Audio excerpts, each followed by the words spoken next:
एक लड़की जिसका सपना था डॉक्टर बनने का और वो अपने सपने को पूरा करने के बहुत करीब थी, लेकिन एक हैवान ने उसके सपने को तोड़ मरोड़ कर रख दिया। लोगों का दिल उस वक्त सहम गया जब एक बार फिर से देश में निर्भया और दामिनी जैसा एक मामला सामने आया। वो लड़की जिसका बेरहमी के साथ पहले रेप किया गया, फिर उसकी हत्या कर दी गई। यह मामला कोलकाता के आरजी कर मेडिकल कॉलेज एंड हॉस्पिटल से सामने आया है, जिसने पूरी दुनिया को अंदर तक झंझोर कर रख दिया है। एक माँ ने नाइट शिफ्ट कर रही अपनी डॉक्टर बेटी के लिए टिफिन पैक करते हुए कहा होगा कि बेटा खाना टाइम पर खा लेना। एक पिता ने आराम से हॉस्पिटल पहुंचने की नसीहत के साथ अपनी बेटी को विदा किया होगा। दोनों घर में इस उम्मीद के साथ चैन से सोए होंगे कि सुबह उठेंगे तो उनकी प्यारी बिटिया रानी ड्यूटी खत्म कर घर आने वाली होगी। बेटी की सुरक्षा के लिए पिता ने 6 महीने पहले ही उसे एक कार भी खरीद कर दी थी।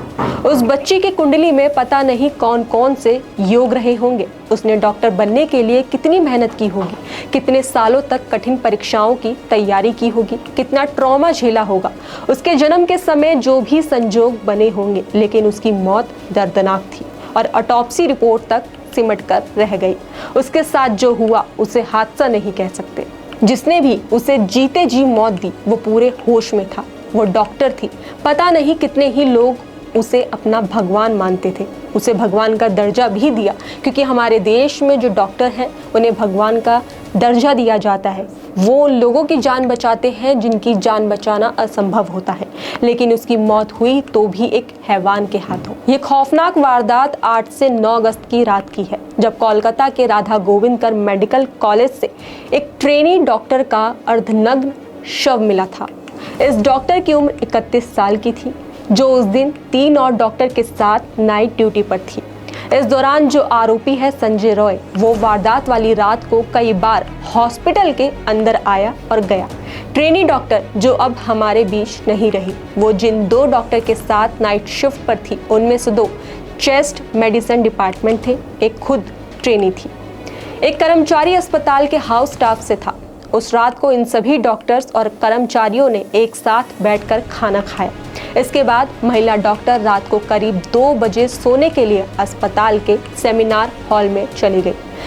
वो वहां पर अकेली थी, जिसका फायदा उठाकर संजय रॉय जो आरोपी है वो पीछे के रास्ते से इस सेमिनार हॉल में आया और लड़की पर एक जंगली जानवर की तरह झड़प पड़ा। आरोपी ने पहले लड़की का रेप किया, फिर उसकी निर्ममता के साथ हत्या कर दी। आरोपी जिसने इस वारदात को अंजाम दिया, उसने पहले शराब पी रखी थी। आरोपी को शराब पीते हुए अश्लील फिल्में देखने की आदत थी। मतलब उस लड़की की जिंदगी इस दरिंदे ने अपनी हवस के चलते खत्म कर दी। तो वहीं इन सब के बीच सबसे बड़ी बात जो है वो ये है कि आरोपी न तो अस्पताल के स्टाफ से था, न ही किसी मरीज का कोई रिश्तेदार था। वो कोलकाता पुलिस के सिविक वॉलंटियर का काम करता था, जिसकी जान पहचान डॉक्टर से अच्छी थी, जिसकी वजह से वो अस्पताल में आता जाता रहता था। अपनी गंदी हरकत को अंजाम देने के बाद आरोपी चुपचाप सुबह करीब 4:45 पर सेमिनार हॉल से बाहर निकल गया। तो वहीं वारदात को अंजाम देने के बाद आरोपी ने सबूतों के साथ छेड़छाड़ करने की कोशिश की थी। पुलिस को ऐसे सबूत मिले हैं जिनसे पता चलता है कि आरोपी ने घटनास्थल से खून के धब्बे धोने की कोशिश की थी। वापस घर जाने के बाद उसने अपने कपड़ों को भी धोया। फिलहाल आरोपी संजय रॉय अभी पुलिस की गिरफ्त में है और इस बेशर्म आरोपी को तो देखिए कि किसी की जिंदगी बर्बाद कर उसे जान से मारने के बाद अब वो अपने लिए फांसी की मांग कर रहा है। फांसी देने के लिए वो गिड़गिड़ा रहा है। आरोपी ने अपना गुनाह कबूल कर लिया है और पूछताछ के दौरान कहा, हाँ मैंने ही अपराध किया है, मुझे फांसी दे दो। मतलब उस ट्रेनी डॉक्टर के साथ ये सब करने के बाद अब वो अपने लिए आसान सजा की मांग कर रहा है। उसे महिलाओं पर अपनी मर्दानगी दिखाने की आदत थी। वो महिलाओं को अपनी पैर की जूती समझता था। तो वहीं कोलकाता पुलिस ने पीड़ित और आरोपी दोनों के मोबाइल फोन जब्त कर लिए हैं और जल्द ही आरोपी के फोन से डेटा निकालने की प्रक्रिया चल रही है। आरजी कर अस्पताल से सीसीटीवी फुटेज जांच के लिए जुटाई जा रही है। अधिकारियों ने न सिर्फ डॉक्टरों सहित अस्पताल के कर्मचारियों से पूछताछ की है, बल्कि तैनात 5 पुलिसकर्मियों से भी पूछताछ की है, ताकि अपराध के संबंध में कोई भी जानकारी जुटाई जा सके। तो वहीं इस घटना में एक के बाद एक खुलासे होते हुए नजर आ रहे हैं। जो पोस्टमार्टम की रिपोर्ट सामने आई है, उसे सुन आप लोगों की आत्मा कल्प जाएगी। कोई इतना बेरहम कैसे हो सकता है?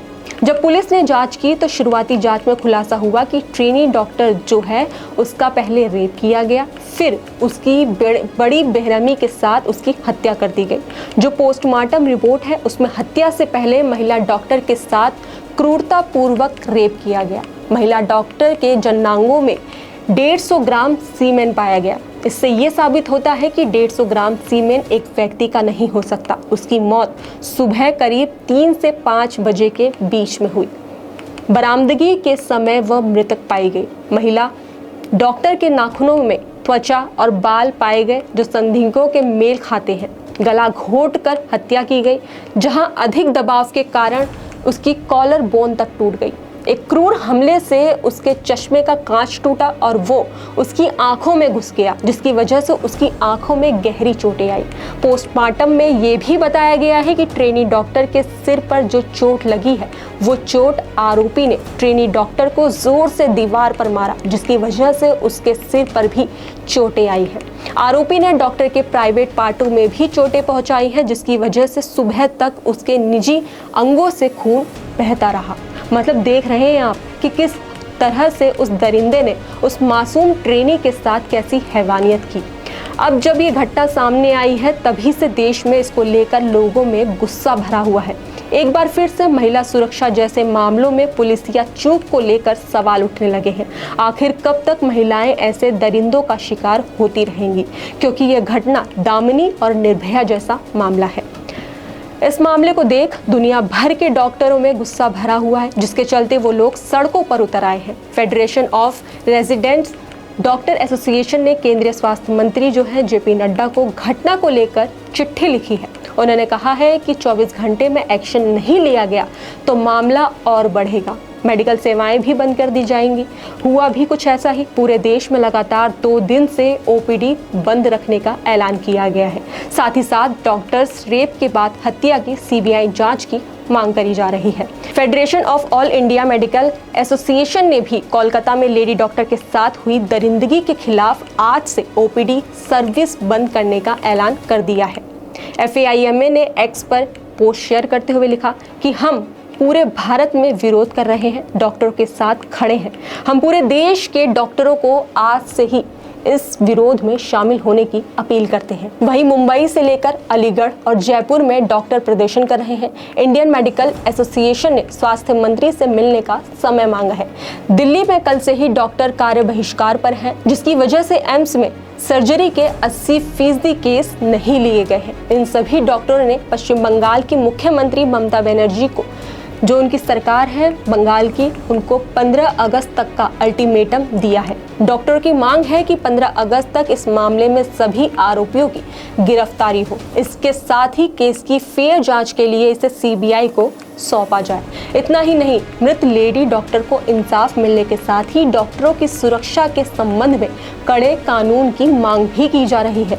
सीएम ममता बनर्जी ने इस पर कहा है कि मामले को फास्ट ट्रैक कोर्ट में भेजा जाएगा, दोषी को फांसी की सजा देने की मांग करेंगे। तो वहीं बीजेपी सरकार ने ममता बनर्जी पर आरोप लगाया है कि राज्य सरकार ने अभी तक कोई पहल नहीं की है। केंद्रीय मंत्री सुकांत मजूमदार ने कहा है कि पुलिस का स्टैंड सही नहीं है। बीजेपी सीबीआई की जांच मांग कर रही है। सीएम ममता बनर्जी ने सीबीआई जांच की हामी भरी है, लेकिन पता नहीं क्यों उन्होंने अभी तक गृह मंत्रालय को कोई चिट्ठी नहीं लिखी है। इसके आगे बीजेपी आईटी सेल के प्रमुख और पश्चिम बंगाल भाजपा के सह प्रभारी अमित मालवीय ने ममता बनर्जी सरकार पर मामले को दबाने का आरोप लगाया है। उन्होंने कहा कि अस्पताल परिसर में एक महिला डॉक्टर के साथ रेप और हत्या की घटना हुई है। ममता बनर्जी सरकार कोलकाता पुलिस का इस्तेमाल मामले को दबाने के लिए कर रही है, जबकि अस्पताल के अधिकारियों ने चोट के निशान की पुष्टि की है। बंगाल महिलाओं के खिलाफ अपराधों पर कब तक आंखें मूंदे रहेगा।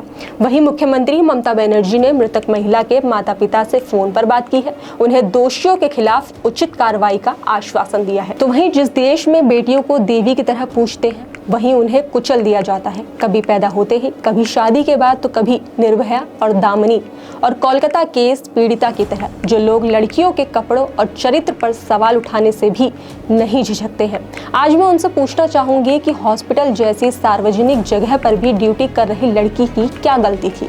क्या उसके कपड़ों में कोई दोष था? क्या वो देर रात अकेले बाहर घूम रही थी? क्या वो अनजान लड़कों के साथ थी?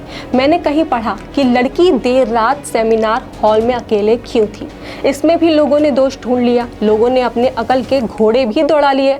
आप लोगों को अंदाजा भी नहीं होगा कि हॉस्पिटल में जूनियर डॉक्टर्स की क्या हालत होती है। बिना थके, बिना रुके घंटों काम करते हैं। अगर कुछ समय वो ब्रेक भी ले लेते हैं तो ये उनके लिए बड़ा गुनाह हो जाता है।